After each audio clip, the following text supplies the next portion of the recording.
Saudara-saudari yang terkasih, hari ini hari Kamis tanggal 17 Desember tahun 2015, pekan ketiga masa Advent. Injil hari ini mengisahkan tentang silsilah Yesus yang cukup panjang yang dikisahkan di dalam Injil. Mungkin orang mengalami kesulitan, apa yang tidak diwartakan di dalam silsilah yang ditampilkan di dalam Injil.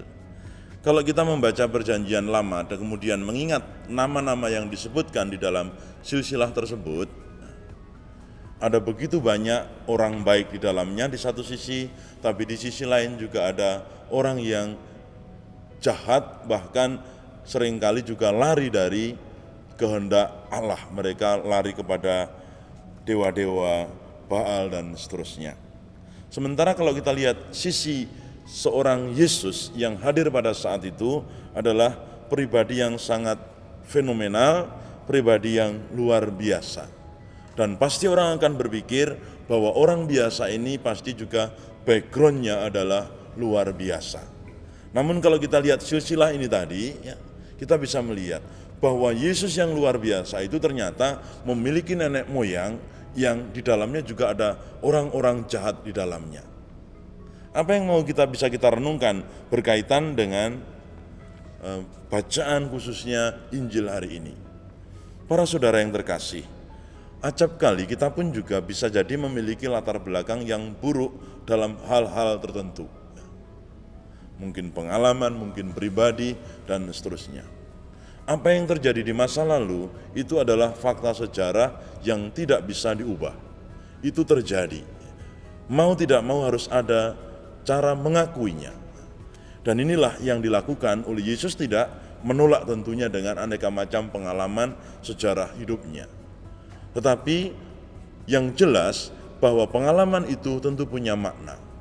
Yesus belajar memaknai sejarah hidupnya. Nah, ini yang perlu kita lakukan di dalam kehidupan kita. Kita juga perlu memaknai sejarah kehidupan kita. Saya akan membuat satu ilustrasi kecil, sebuah sekolah di Batu, namanya SMA Selamat Pagi Indonesia. Sekolah ini menarik. Pertama, karena orang yang masuk sekolah di sini yatim piatu atau yatim atau orang yang sangat miskin. Sekolah di sini gratis. Yang menarik yang kedua adalah bahwa sekolah ini itu selama mereka sekolah di situ, mereka tidak boleh pindah agama. Lalu yang berikutnya, bahwa mereka jam berapapun akan selalu mengatakan selamat pagi. Dan mereka punya theatrical yang sangat luar biasa dengan tema Today is Tomorrow.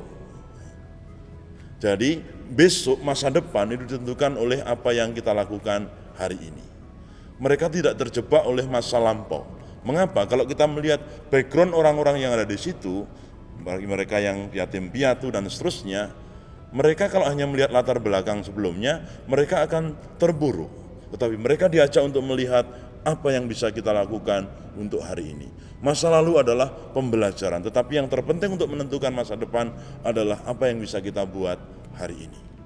Semoga saudara sekalian, ini juga menjadi wujud pertobatan. Kita tidak digelisahkan dengan fakta sejarah kehidupan kita, tetapi kita belajar memaknainya sekaligus kita untuk mempersiapkan masa depan kita. Semoga kita tidak terganggu oleh masa lalu kita, tetapi mata dan hati kita terfokus oleh masa depan kita. Tuhan memberkati.